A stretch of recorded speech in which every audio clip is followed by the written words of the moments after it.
Let's take our seats.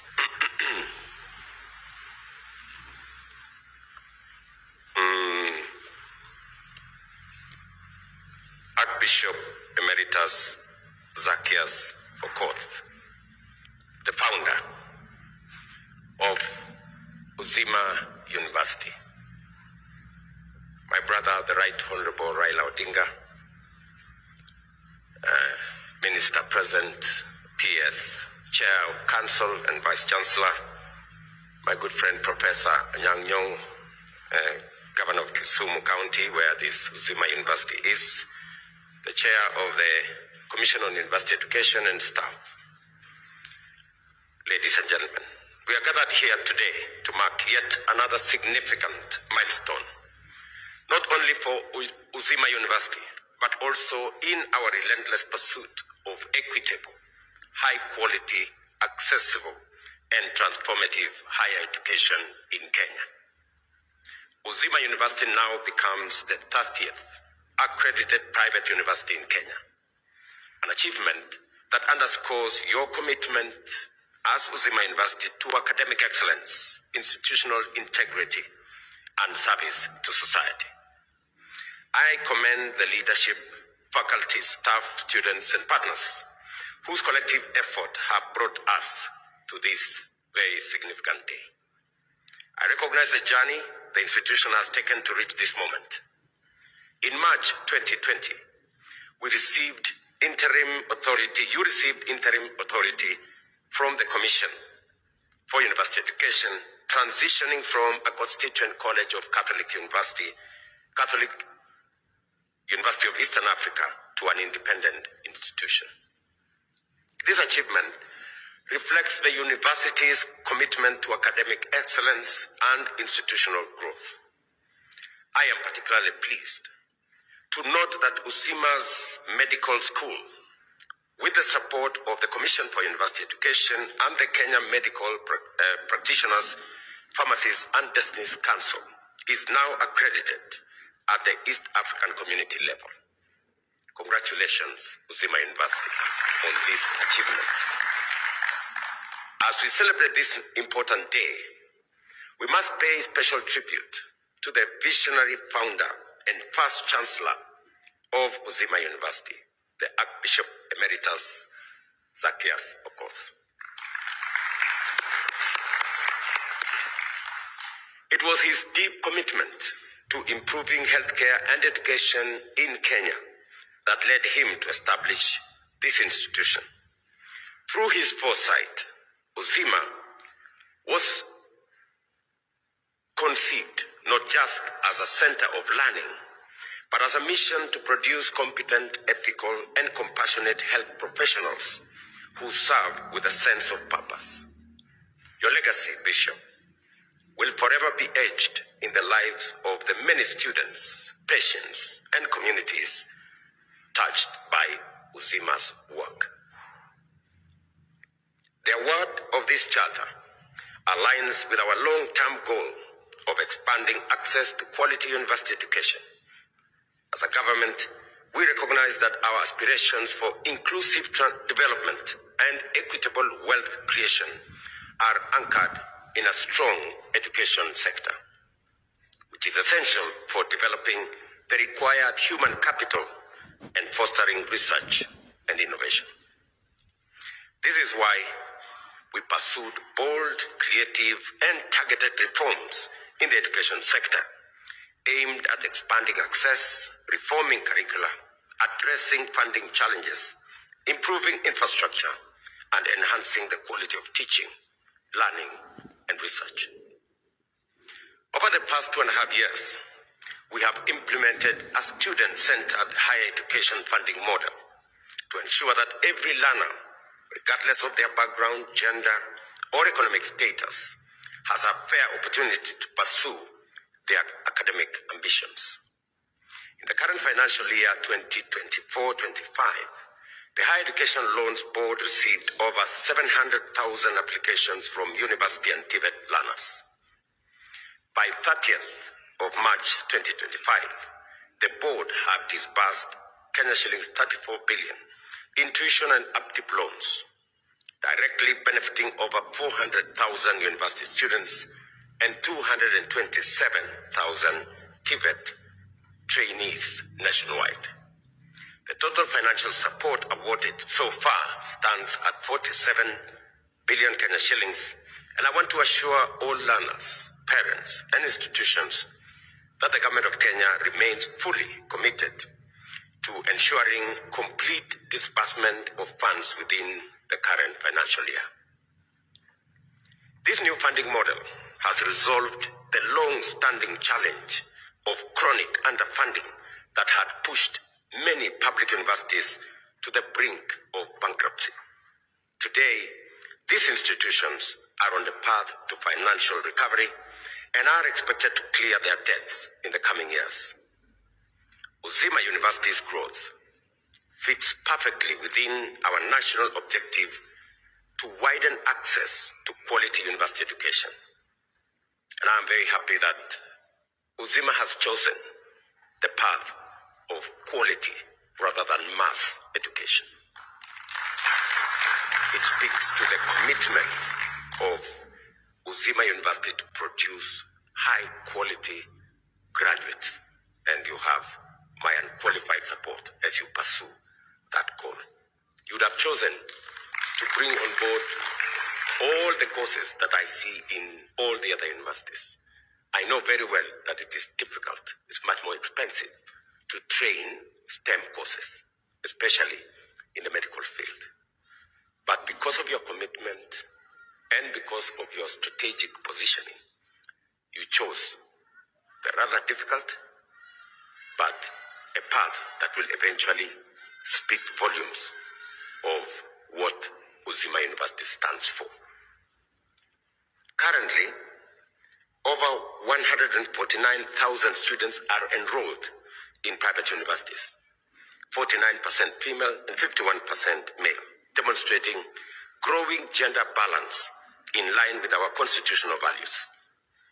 Encouragingly, nearly half, that is about 70,000 of these students, are enrolled in STEM programs, which are vital to the success of our transformation agenda.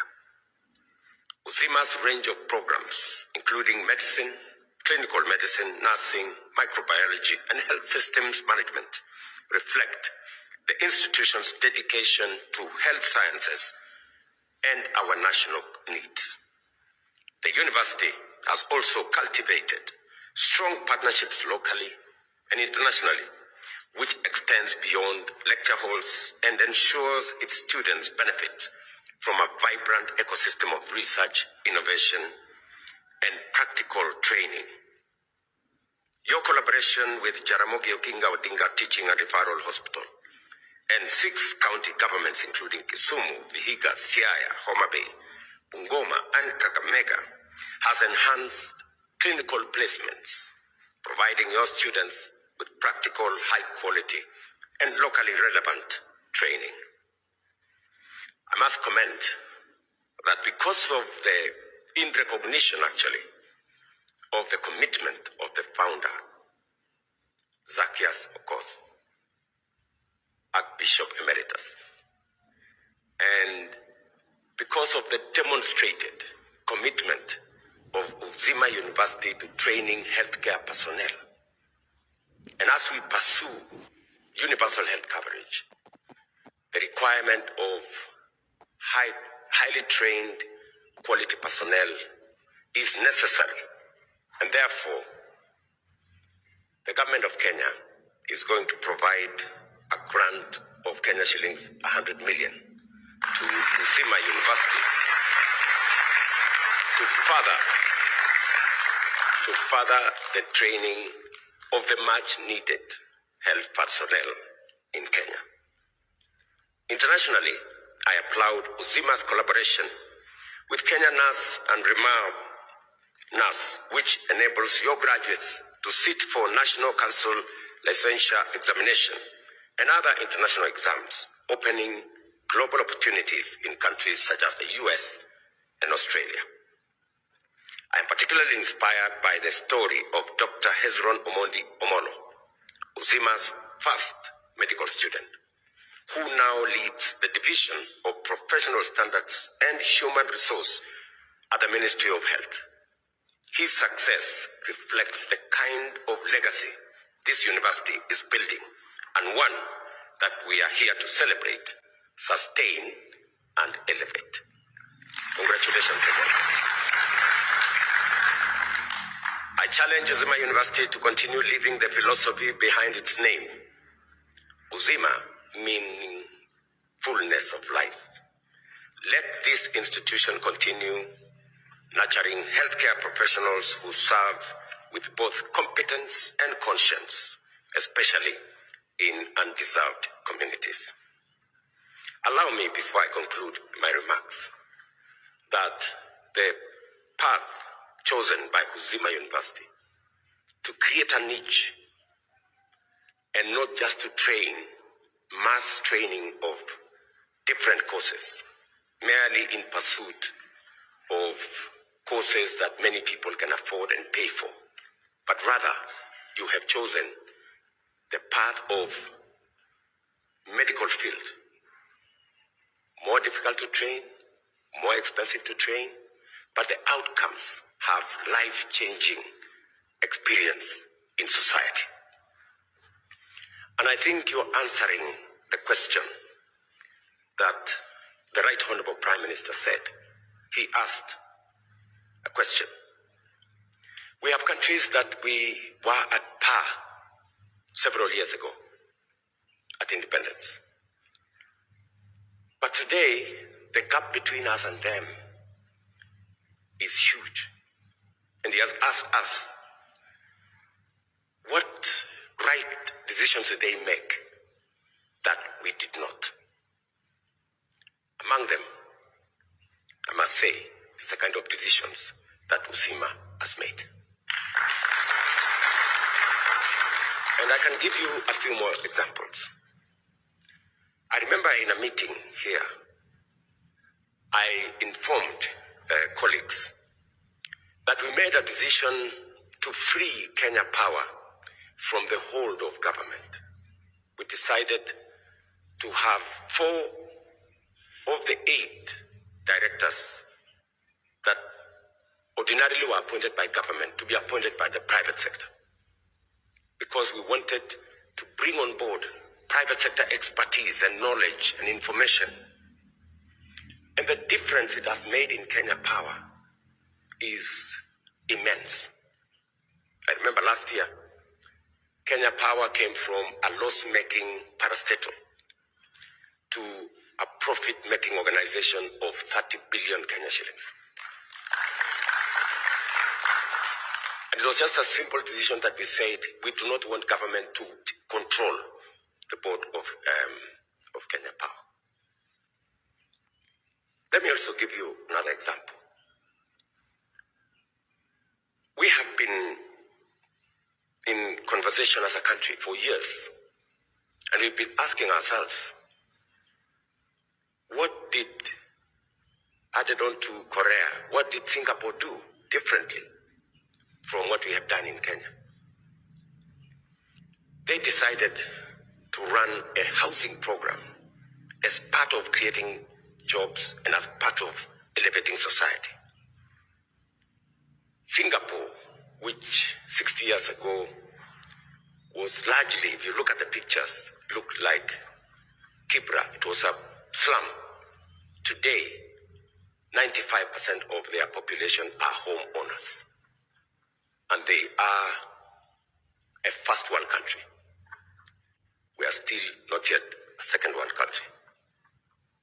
And therefore, we've been pursuing as a nation that housing is a major program.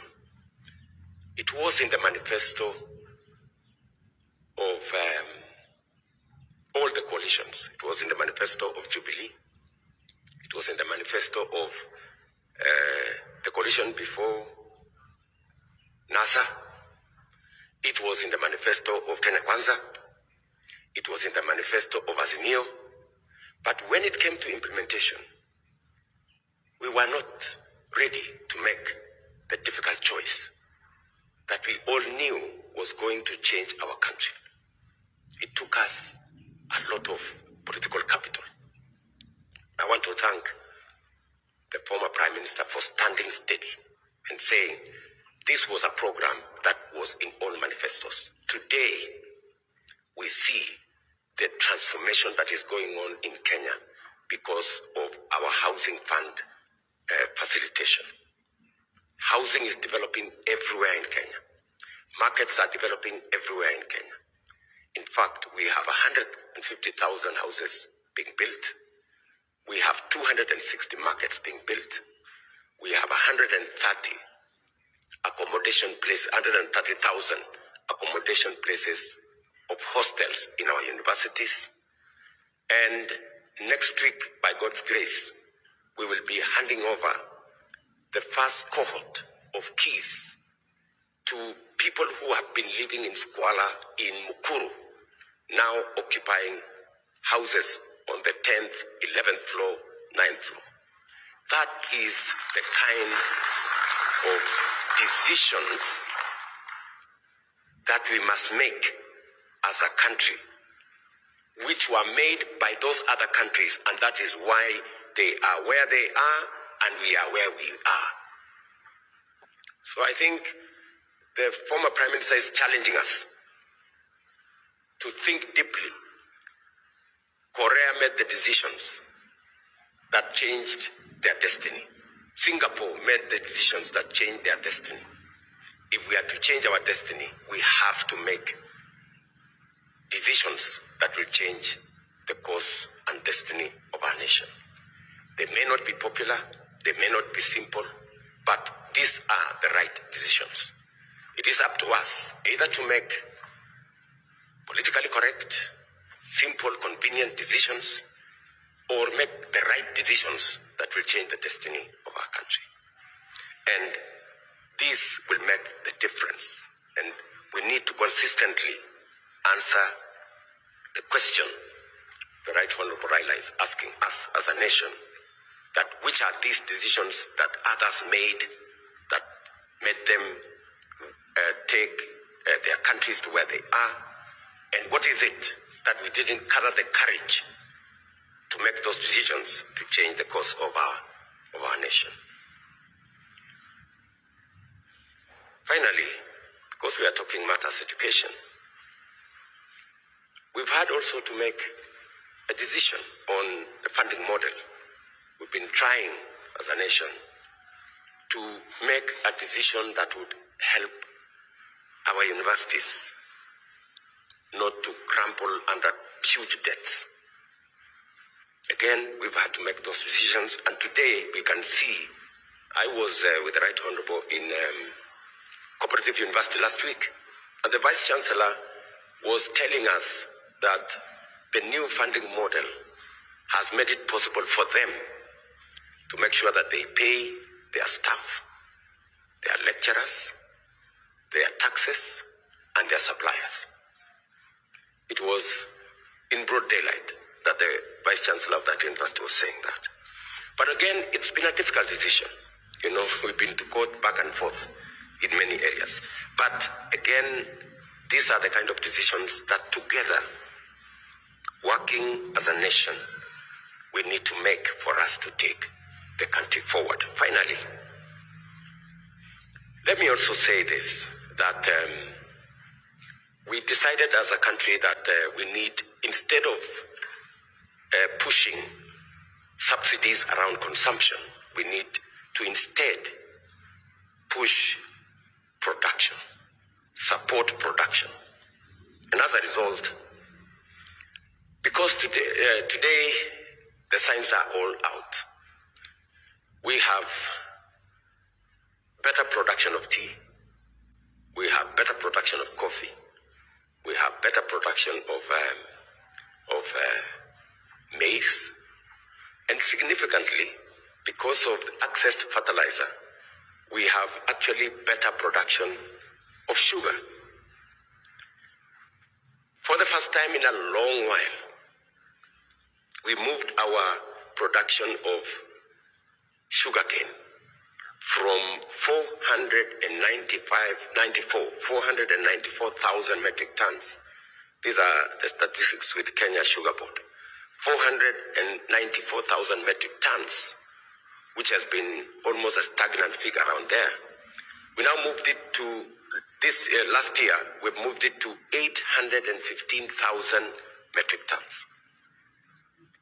A significant jump. And now we have 4 new factories that have been licensed. It is my estimation that in the next 2 to 3 years, Kenya will be a net exporter of sugar if we get our sugar sector right. And it will take our collective effort to make it happen. Allow me, ladies and gentlemen, to say to the leadership and faculty, staff, and students and partners of Uzima University, congratulations. May you continue to serve with courage, compassion, and curiosity, and shine as a beacon of excellence in health science, not just in Kenya, but in Africa and beyond. Congratulations again, my very best wishes. And I would have really wanted to preside over this ceremony in the campus. But because I got a request that Archbishop Emeritus wanted it to be done soon, and I was planning to be in your part of the world towards the end of this month, but I know I will find another occasion to come to the campus. Thank you very much, and God bless you. May I request that